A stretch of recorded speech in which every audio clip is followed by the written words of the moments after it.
सो है गाइस, आज की वीडियो में मैं आपसे बात करने वाला हूँ फैक्टर अफेक्टिंग कोवैलेंट बॉन्ड या फिर इलेक्ट्रॉन डिस्प्लेसमेंट इन कोवैलेंट मॉलिक्यूल्स। तो पहले इसके पीछे की थ्योरी पढ़ लेते हैं।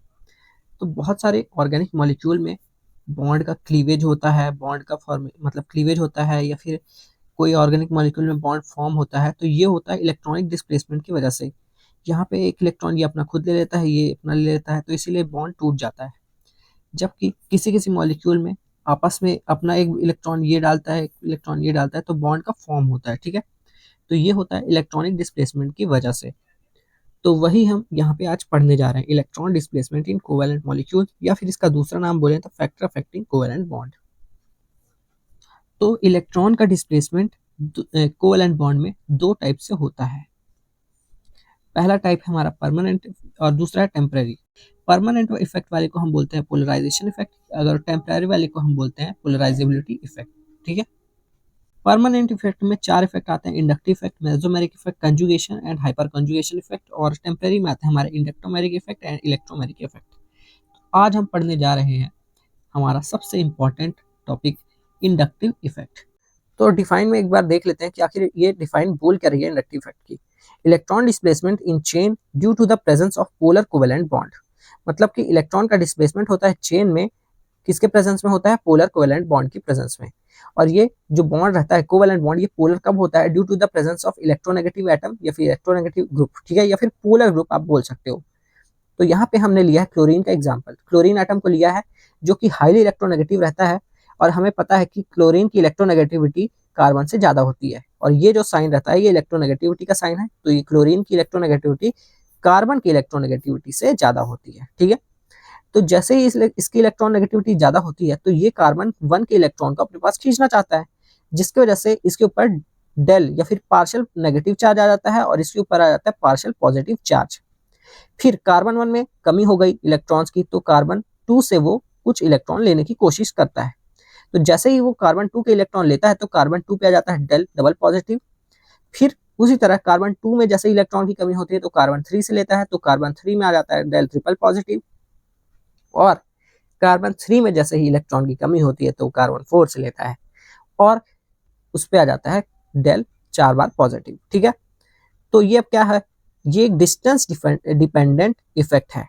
मतलब कि क्लोरीन का effect carbon one carbon two तक ही जाएगा, मतलब डेल डबल पॉजिटिव तक ही जाएगा। उसके बाद एकदम नेग्लेक्जिबल इफेक्ट देता है, जिसकी वजह से कार्बन थ्री पे नो इफेक्ट तक शो होता है। मतलब कि बहुत एकदम वीक इफेक्ट लगता है, जिसका कोई प्रेजेंस नहीं मिलती है, हमें प्रैक्टिकल में नहीं मिलती। ठीक है, तो मतलब कि कार्बन थ्री में नहीं होता इफेक्ट, तो ये अपने आसपास वाले लोग को ही बस इफेक्ट शो कर सकता है। ठीक है, और कार्बन थ्री में इसकी कोई वो वैल्यू नहीं रहती, और ये एक इरिवर्सिबल या फिर परमानेंट इफेक्ट है। तो मतलब कि एक बार इसने खींच लिया तो खींच लिया, अब उसके बाद वापस नहीं देने वाला। ठीक है, तो ये एक परमानेंट इफेक्ट है। तो अब आपको पता चल चुका है कि इंडक्टिव इफेक्ट आखिर है क्या। ठीक है, अब बढ़ते हैं इसके टाइप्स की तरफ। तो इंडक्टिव इफेक्ट के दो टाइप्स होते हैं, एक माइनस आई और एक प्लस आई। माइनस आई में इलेक्ट्रॉन विदड्रॉइंग या फिर इलेक्ट्रॉन अट्रैक्टिंग ग्रुप, या फिर मोस्टली आप बोल सकते हो इलेक्ट्रोनेगेटिव ग्रुप्स हमारे रहते हैं, जैसे कि NO2, CN, COOH, fluorine, chlorine वाला आपने एग्जांपल देखा ही, ब्रोमीन, आयोडीन। ठीक है, OCH3, CH और C6H5। ठीक है, तो ये अगर आपको किसी भी चेन के पास लगे हुए मिल जाए, तो आप समझ जाना कि ये माइनस आई इफेक्ट शो कर रहे हैं। ठीक है, और माइनस आई इफेक्ट क्या होता है अभी मैंने बताया हुआ है। और ये होते हैं इलेक्ट्रॉन डोनेटिंग या फिर रिलीजिंग नेचर हमारा जिसका रहता है अल्काइल ग्रुप, तो वो शो करते हैं हमारे क्या? Plus I effect. मतलब कि जितना ज्यादा आर होगा उतना ज्यादा वो प्लस आई इफेक्ट शो करेगा। अब आप बोलोगे भैया आपने तो प्लस आई इफेक्ट बताया नहीं। फॉर एग्जाम्पल यहाँ कार्बन लगा है, ठीक है, ये 1 2 3 4, यहाँ पे CR3 लगा है, इसका सबसे ज्यादा है प्लस आई इफेक्ट। तो ये डेल पॉजिटिव चार्ज अपने पर क्रिएट करेगा, पार्शियल पॉजिटिव, यहाँ पे नेगेटिव, यहाँ पे नेगेटिव, यहाँ पे नेगेटिव, यहाँ पे नेगेटिव। तो ये इलेक्ट्रॉन को देने के लिए जाना जाता है। तो अगर आपको कभी कंफ्यूजन हो कि प्लस आई कौन सा होगा, तो प्लस आई होगा, वो होगा ग्रुप, वो इफेक्ट शो करेगा, वो ग्रुप शो करेगा प्लस इफेक्ट, जो कि इलेक्ट्रॉन देगा। और माइनस आई क्या करेगा? इलेक्ट्रॉन को लेगा। ठीक है, बस आपको इतना ध्यान रखना है और आपका हो गया कंप्लीट। और नेक्स्ट वीडियो में हम डिटेल में बात करेंगे एप्लीकेशन ऑफ इंडक्टिव इफेक्ट। उससे बहुत सारे क्वेश्चन आते हैं BSc फर्स्ट ईयर में, तो वो आपके लिए बहुत ही अच्छी मतलब वो है इंपॉर्टेंट वीडियो रहने वाली है।